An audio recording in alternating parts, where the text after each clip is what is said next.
এইটো পনীৰৰ ঝোল।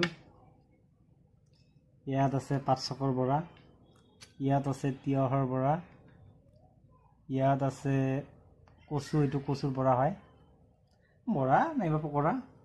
এইটো পাত শাক আছে, এইটো আৰু ঘৰত খাই ভালে লাগে, আমি খাই ৰোজ।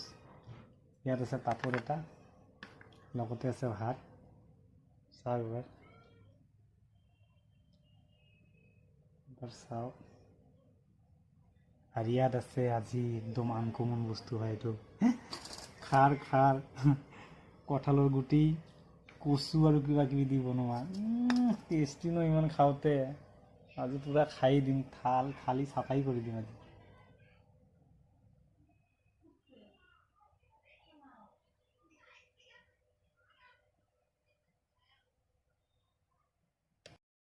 প্লিজ কোনে কোনে খাৰ খাই ভাল পায় প্লিজ